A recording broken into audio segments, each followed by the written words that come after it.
بچوں کو اپنی غلطیوں سے سیکھ کے ہم بچوں کو وہ سکھائیں تاکہ وہ غلطیاں نہ کریں جو ہم نے زندگی میں کی تھی۔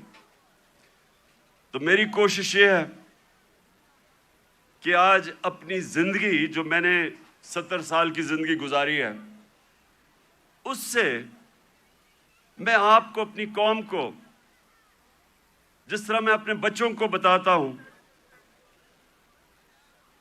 کہ میں نے زندگی سے کیا سبق سیکھے اور میری زندگی سیرت نبی سے بدلی کیسے۔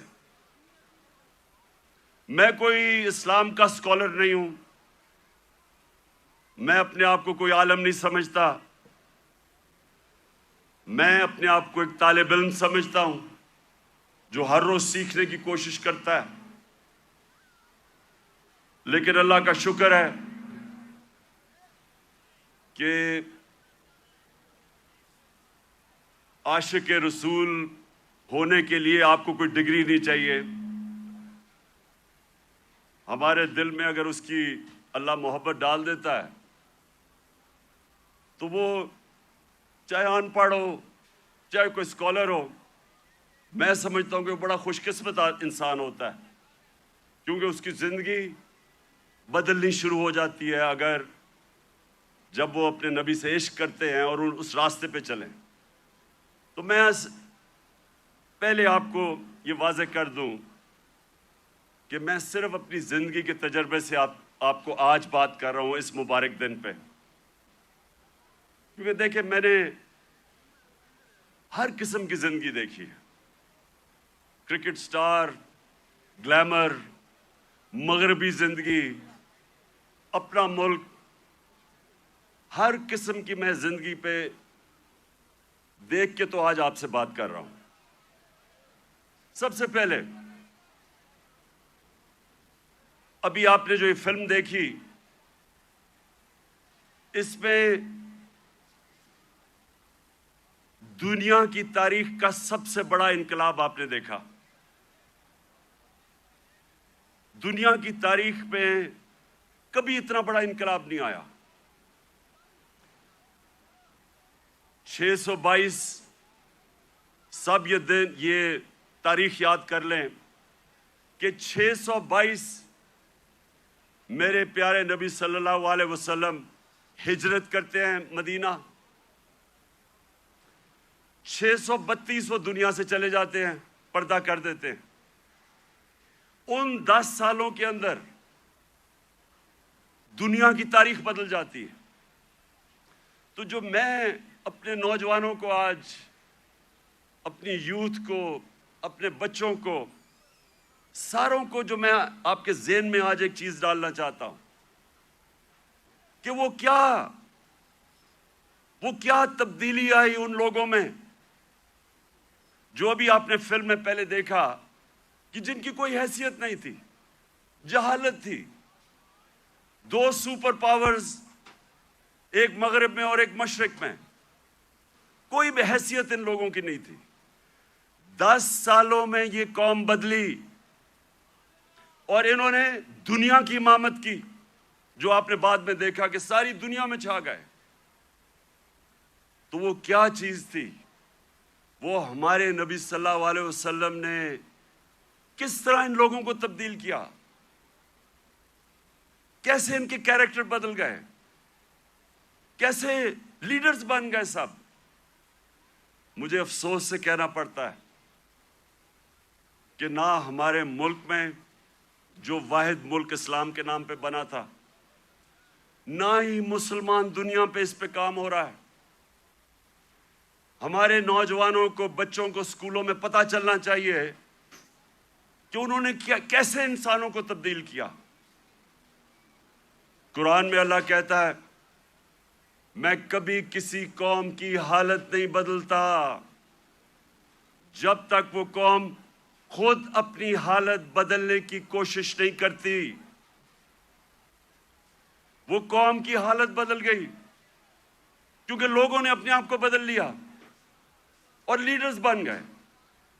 تو میں آج کوشش کروں گا کہ آپ کو اپنا، میں پھر سے کہہ رہا ہوں، میں اسکالر نہیں ہوں، میں نے اپنی زندگی کے تجربے سے، جو میں نے مغرب کا پورا میں سسٹم اندر سے دیکھا ہوا ہے، تعلیم میں نے باہر لی، اس کے بعد ساری دنیا پھرا کرکٹ کی وجہ سے، پھر سیاست، پھر اپنا معاشرہ اندر سے دیکھا، تو میں اب آپ کو اپنے طور پہ بتاؤں گا کہ میرے نبی صلی اللہ علیہ وسلم نے کیسے چینج کیا ان کو۔ وہ لوگ پھر سے جن کی کوئی حیثیت نہیں تھی، انہوں نے دنیا کی لیڈرشپ سنبھال لی، اور آج میں سمجھتا ہوں کہ ہمارا پاکستان ادھر ہی کھڑا ہے۔ وہ جو نا آپ نے پہلے حالات دیکھے تھے جہالت کے، ہم اس کے بڑے قریب کھڑے ہیں، اور ہم نے کیسے بدلنا ہے اپنے آپ کو۔ اگر ہم نے دنیا میں عزت سے رہنا ہے، اور اگر جو بہت بڑی خواب تھی پاکستان کی، علامہ اقبال جو ان کی شاعری سے انہوں نے غلام ہندوستان کے مسلمانوں کو جگانے کی کوشش کی، اور ان کی شاعری کی قرآن کے اندر، ساری شاعری قرآن کے اندر ہے اور نبی صلی اللہ علیہ وسلم کی سنت کے اوپر ہے، اس کے اوپر انہوں نے جگانے کی کوشش کی ہندوستان کے مسلمانوں کو۔ اور وہ خواب کیا تھی کہ ہم ایک ایسا ملک بنائیں گے جو دنیا میں مثال بنے گا کہ حقیقی طور پہ اسلام کیا ہے۔ اور ان کی ساری نظر تھی وہ مدینہ کی ریاست، جدھر ایک مثال بنی تھی دنیا میں، جو ماڈل نے پھر اس کے بعد ساری دنیا پہ وہ پھیل گئے، 1000 سال تک مسلمان دنیا کی سپریم پاور رہے تھے۔ تو وہ میں پھر بھی میں پوری عاجزی سے کہتا ہوں کہ میں کوئی اسکالر نہیں ہوں، میں صرف اپنے تجربے سے اب بات کروں گا۔ دیکھیں سب سے پہلے کیا ہوا، انہوں نے کیسے انسانوں کے کیریکٹر بدلے، انہوں نے کیا کیا، انہوں نے سب سے پہلے انسانوں کو آزاد کیا، ذہنی طور پہ آزاد کیا، اندرونی طور پہ آزاد کیا، کیونکہ آزاد ذہن ہی بڑے کام کرتے ہیں۔ غلام ذہن کبھی کوئی چیز ایجاد نہیں کرتے۔ انوینشنز، نئی ایجاد جو چیزیں ہوتی ہیں وہ آزاد مائنڈ کرتے ہیں، غلام نہیں کر سکتا۔ ایک غلام اچھا غلام ہی بنتا ہے، کاپی کرتا ہے۔ آزاد ذہن بڑے کام کرتا ہے، اور اس کی وجہ کئی 100 سال تک سارے دنیا کے ٹاپ سائنٹسٹ مسلمان تھے، اور وہ اس کی بنیاد رکھی گئی مدینہ میں۔ تو سب سے پہلے انہوں نے کیا کیا، میری زندگی میں جو سب سے بڑی رکاوٹ ایک انسان کی پرواز میں ہے وہ ہے خوف۔ اور میں بار بار یہ اپنی قوم کو بتاتا رہتا ہوں کہ جو خوف کا بت ہے، اس کا توڑنا بڑا ضروری ہے۔ تو میرے نبی صلی اللہ علیہ وسلم تو جو قرآن تھی وہ چلتے پھرتے قرآن تھے۔ تو قرآن کے اندر جو واضح طور پہ لکھا ہوا ہے کہ جو لوگ ایمان لے آئے اللہ ان کے خوف دور کر دیتا ہے۔ خوف کا سب سے بڑا خوف موت کا، اللہ نے کہا زندگی موت میرے ہاتھ میں ہے۔ لوگ ابھی بھی ڈرتے ہیں موت سے، جب پتہ ہے کہ اللہ نے فیصلہ کیا ہوا ہے کہ جب میں چاہوں گا تو اس سے پہلے نہیں جاؤ گے۔ عزت ذلت اللہ کے ہاتھ میں، لوگ ڈرتے ہیں کہ ہم ذلیل ہو جائیں گے۔ میں جب سے سیاست شروع کی، لوگ مجھے کہتے تھے جی سیاست بہت بری چیز ہے، آپ کو ذلیل کر دیں گے وہ۔ اور پھر رسک، لوگ اپنی نوکریاں نہیں چھوڑتے، غلط کام کرتے ہیں، غلط آرڈر لیتے ہیں، صرف اس لیے کہ جی میری نوکری نہ چلی جائے، میرا رسک نہ چلا جائے۔ اللہ نے کہا وہ میرے ہاتھ میں ہے۔ یہ بڑا امپورٹنٹ ہے آپ کے لیے سمجھنا کہ وہ کیسے چینج آئے مدینہ کے لوگوں، وہ آزاد ہو گئے، ان کی پرواز اوپر جانی شروع ہو گئی۔ میں اپنی زندگی سے آپ کو بتاؤں، جیسے جیسے اللہ نے، اور جو اس کا سب سے بڑا تحفہ ہے ایمان کا، جیسے جیسے میں نے نبی صلی اللہ علیہ وسلم کی زندگی کو پڑھنا شروع کیا، سیرت نبی کو سمجھنا شروع کیا، تو یہ آہستہ آہستہ میرے بت ٹوٹتے گئے. یہ نہیں کہ میرے میں بھی خوف نہیں تھا, میرے میں بھی خوف تھا. مجھے بھی یہ ہوتا تھا کہ جی لوگ مذاق اڑائیں گے, لوگ ہنسیں گے آپ کے اوپر. مجھے بھی میں تو بلکہ زیادہ, مجھے بچپن میں بہت ہی شرم آتا تھا, تقریر ہی نہیں ہوتی تھی لوگوں کے سامنے. تو مجھے ہمیشہ خوف ہوتا تھا کہ اچھا جی لوگ مذاق اڑائیں گے. جیسے جیسے ایمان آتا گیا, میں نے نبی کی سیرت سمجھتا گیا, آہستہ آہستہ یہ بت ٹوٹتے گئے. پہلا بت جو میرا ٹوٹا وہ یہ کہ یہ جی آپ ذلیل ہو جائیں گے, آپ کو اگر پالیٹکس میں آئیں گے آپ ذلیل ہو جائیں گے. یہ جو بت ہے یہ میں آپ سب کو آج بتا رہا ہوں, یہ اس لیے کہ ہماری ایمان کمزور ہوتا ہے. آج جتنا مجھے, جب سے میں سیاست میں آیا ہوں, جتنا مجھے برا بھلا کہا گیا, اگر مجھے ذلت کا ڈر ہوتا تو میں بڑی پہلے چھوڑ کے چلا گیا ہوتا. جس طرح کے میرے اوپر ذاتی اٹیکس, ہر قسم کے میرے اوپر, جس طرح کی انہوں نے گندگی میرے اوپر پھینکی ہے 20 سالوں میں, 26 سالوں میں, کسی اور سیاستدان پہ نہیں پھینکی. فیملی کو نہیں چھوڑا, گھر کی خواتین, کسی کو نہیں چھوڑا انہوں نے. لیکن کیا یہ اب آپ کے سامنے ہے, میں اپنی ساری قوم کے سامنے کہہ رہا ہوں, کیا مجھے انہوں نے ذلیل کرنے میں کامیاب ہو گئے؟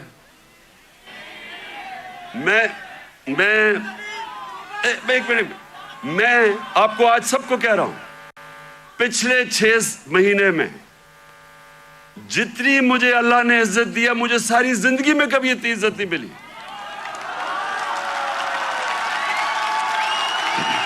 تو اس کا تو میں آپ کے سامنے ہوں. سنیں غور سے سنیں. یہ جلسہ نہیں ہے, یہ غور سے سنیں, کیونکہ میں نے آج آپ کو اپنی زندگی سے سمجھا رہا ہوں کہ اگر انسان کے ہاتھ میں ذلت ہوتی تو آج میں بڑا ذلیل ہو چکا ہوتا. میڈیا یہ کنٹرول کرتے ہیں, میڈیا کو پیسے یہ دیتے ہیں, لفافے دیتے, مجھے تو ذلیل ہو جانا چاہیے تھا. میں اس لیے اپنی قوم کو کہہ رہا ہوں کہ کبھی اپنے یہ جو بت ہے کہ جی مجھے کوئی ذلیل کر دے گا, یہ یاد رکھے اللہ نے اپنے ہاتھ میں رکھی ہوئی عزت اور ذلت. دوسری چیز موت کا ڈر. سب کی طرح مجھے بھی موت کا ڈر تھا. میں جب پالیٹکس میں آیا اس سے پہلے میں نے اس خوف کے اوپر قابو پایا, کیونکہ میرا ایمان جیسے جیسے مضبوط ہوتا گیا میرا یہ خوف جاتا گیا. اور میں جب اس نتیجے پہ آیا کہ جب اللہ کا فیصلہ ہوگا اس سے پہلے مجھے کوئی نہیں لے جا سکتا, تب میں سیاست میں آیا. میں کینسر ہاسپٹل میں 5 سال میرا آفس تھا. میں نے جب کینسر ہاسپٹل بنایا 5 سال میرا آفس تھا وہاں. اپنے سامنے میں نے دیکھا 3 میرے دوست وہاں آئے اچھے بھلے چیک اپ کروانے کے لیے, اور 6 مہینے میرے تینوں چلے گئے. تو یہ جو ہم سمجھتے ہیں کہ ہم اگر سیف کھیلیں گے تو شاید ہم موت سے بچ جائیں گے, یا کہ ہم اگر اپنے ایمان کے مطابق چلیں گے تو شاید جلدی موت آ جائے, یہ غلط فہمی میں نکال دیں اپنے ذہن سے. یہ سب سے بڑا خوف ہے اور یہ انسان کو روکتا ہے بڑے کاموں سے. اور تیسری چیز یہ رسک کہ جی میری نوکری چلی جائے گی, پیسہ کدھر سے آئے گا. محنت انسان کرتا ہے, فیصلہ اللہ کرتا ہے. تو یہ جو 3 چیزیں ہیں یہ انسان کو آزاد کر دیتی. اور پھر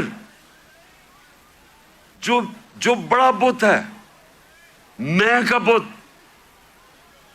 جو انسان اپنے سے باہر نہیں نکلتا,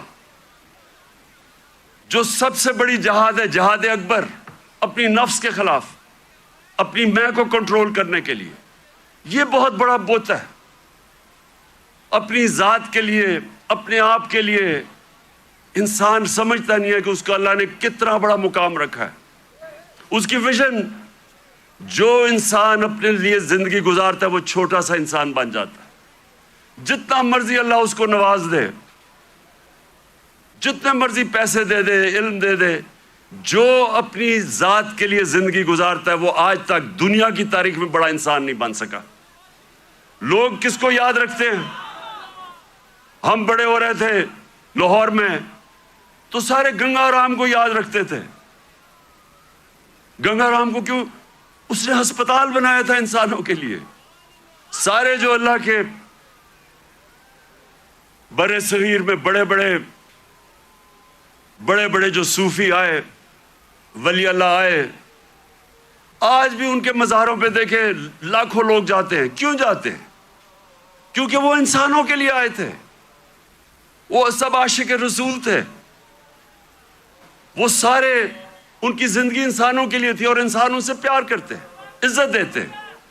سو یہ جو بت ہے، جب انسان اپنے سے باہر نہیں نکل سکتا تو میرے نبی صلی اللہ علیہ وسلم نے مدینہ میں اس طرح لوگوں کو آزاد کیا، پھر انہوں نے معاشرے کو چینج کیا۔ انہوں نے، اب میں کیونکہ میں نے برطانیہ کا نظام دیکھا ہے، ادھر میں نے اندر سے کئی سال رہا اور وہاں سسٹم سٹڈی کیا، یونیورسٹی وہاں گیا۔ اب دیکھیں انہوں نے مدینہ میں سب سے پہلے چیز کیا کی؟ انہوں نے سب سے پہلے عدل اور انصاف قائم کیا۔ یہ آپ کے لیے بڑا امپورٹنٹ ہے سمجھنا۔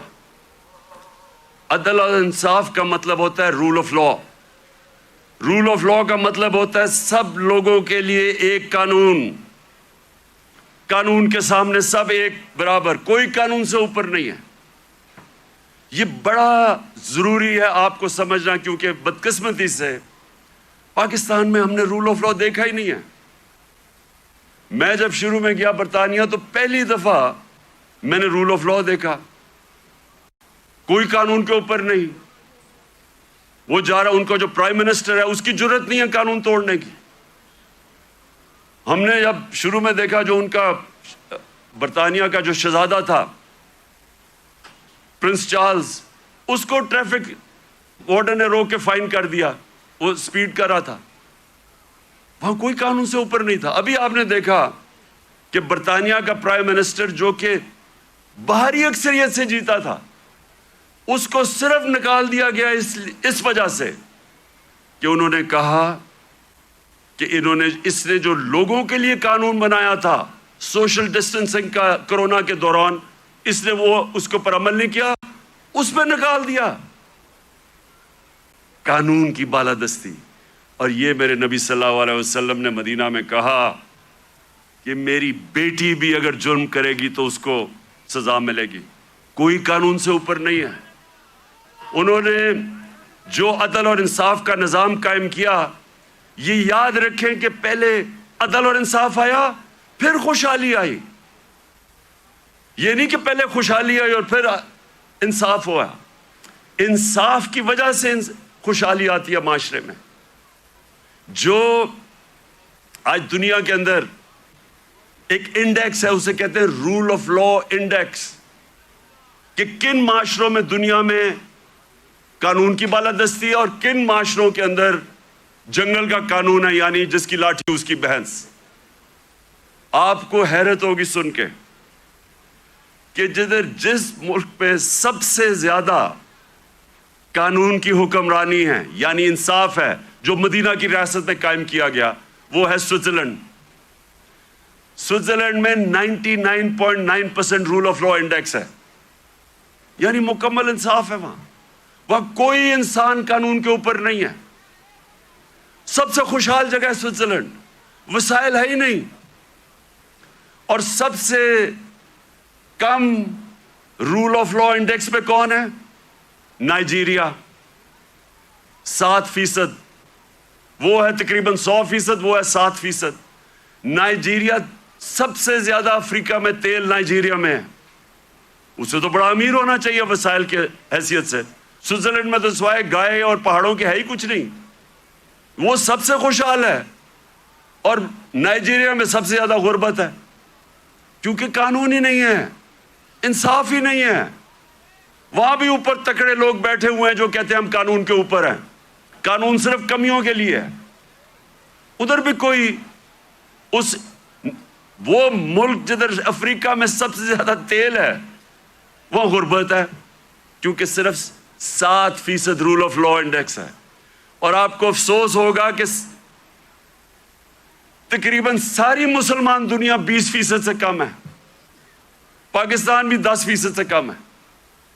ہمارا یہ حال ہے تو کیسے خوشحالی آئے گی؟ کیونکہ ہم نے جو میرے نبی صلی اللہ علیہ وسلم نے مدینہ کی ریاست میں جو پرنسپل سیٹ کیے تھے، نمبر 1 تھا انصاف. وہ آپ کے سامنے تماشا ہو رہا ہے ملک میں.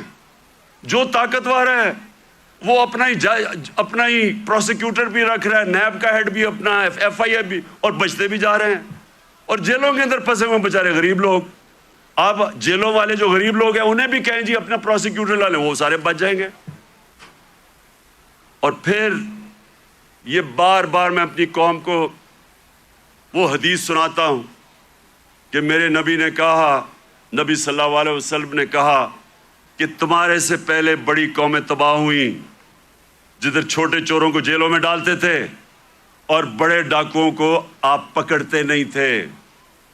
یہ تباہی کا انہوں نے بتایا. اور آج آپ دنیا میں دیکھ لیں، جو ملک بڑے ڈاکوؤں کو نہیں پکڑ سکتا وہ غریب ہیں سارے، وسائل کے باوجود. سو نمبر 1 پرنسپل انہوں نے سیٹ کیا، رول آف لا. نمبر 2، اور رول آف لا کے ساتھ میرٹ، کیونکہ جدھر انصاف ہوتا ہے ادھر ہی میرٹ ہوتی ہے. آج آپ مغربی یہ ملک پہ چلے جائیں، سارے جتنے امیر ملک ہیں سب 90% سے زیادہ رول آف لا ہے، اور رول آف لا کے ساتھ میرٹ آ جاتی ہے. اور دوسری چیز، میرے نبی صلی اللہ علیہ وسلم نے امر بالمعروف و نہی عن المنکر، وہ جو اللہ کا حکم ہے کہ ساری عوام کو اللہ کا فرمان ہے کہ تم نے اچھائی کے ساتھ کھڑا ہونا اور برائی کے خلاف کھڑا ہونا ہے. یہ ہے بیسز ایک مہذب معاشرے کی. میں اب آپ کو بتاؤں، میں نے جو انگلینڈ میں دیکھا، کیونکہ میں نے پھر سے آپ کو کہوں اندر سے میں نے وہ معاشرہ دیکھا. ایک دفعہ کسی آدمی کے اوپر یہ الزام لگ جائے کہ اس نے چوری کی ہے، کرپشن کی ہے، وہ جو مرضی ہو، سارا جو اس کے دوست بھی ملنا چھوڑ دیتے ہیں، ان کے ملنے والے بھی ان کو ملتے نہیں ہیں. وہ جاتے ریسٹورنٹس میں جاتے ڈرتے ہیں. کیوں ہمارے وہ جو باہر گئے ہوئے ہیں ان کو واضح پڑتی ہیں، جو ہمارے باہر بیٹھے ہوئے ہیں کیوں وہ واضح پڑتی ہیں؟ کیونکہ سنیں کیوں پڑتی ہیں؟ کیونکہ وہ اس معاشرے میں ہوتا ہی ایسے ہے. اگر کسی کے اوپر یہ لگ جائے کہ اس نے پبلک کا پیسہ چوری کیا ہے، کرپشن کا مطلب ہوتا ہے پبلک کا پیسہ چوری کرنا، وہ کہیں نکل ہی نہیں سکتا، کیونکہ وہ قوم امر بالمعروف پہ چلتی ہے. ایک میں آپ کو مثال دیتا ہوں، امریکہ کے اندر ایک تھا برنی میڈوف، اربوں ڈالر پتی تھا. ساری سوسائٹی میں سارے بڑے بڑے فلم سٹارز سوسائٹی کے سارے اس کے سے ملتے تھے، تصویریں کھچاتے تھے. امیر ترین امریکہ کا آدمی تھا. اس کے اوپر فلم بھی بنی ہوئی ہے نیٹ فلکس پہ. وہ برنی میڈوف کئی سالوں کے بعد پتا چلا جناب اس نے فراڈ سے پیسہ بنایا تھا. پتا چلا کہ اس نے فراڈ سے پیسہ بنایا تھا. لوگوں کو تو چھوڑے نا کہ لوگ اس سے سارے دنیا بھاگ گئی اور وہ جیل میں چلا گیا. اس کی بیوی نے اس کو طلاق دے دی. اس کے ایک بیٹے نے خودکشی کر لی کہ میں دنیا کے سامنے نہیں جا سکتا. اس کا دوسرا بیٹا گھر کے اندر بند ہو گیا، 2 سال میں بیمار ہو کے مر گیا. کیونکہ ہم پبلک کے سامنے کیسے جائیں گے؟ سنگاپور کے اندر ہمارے ساتھ تقریباً ہماری تھوڑی دیر کے بعد آزاد ہوا تھا. سنگاپور کے پاس ایک ایسا پرائم منسٹر آ گیا، لی کوان یو. اس نے آتے ساتھ ہی قانون کی بالادستی قائم کی. سنگاپور اور پاکستان کا ایک ہی جتنا تھا ہمارا جو اوسط آمدنی پر کیپٹا انکم ہماری اور سنگاپور کی ملتی تھی، ایک ہی جتنی تھی. آج 60 کی دہائی میں ایماندار پرائم منسٹر آیا، قانون کی بالادستی قائم کی.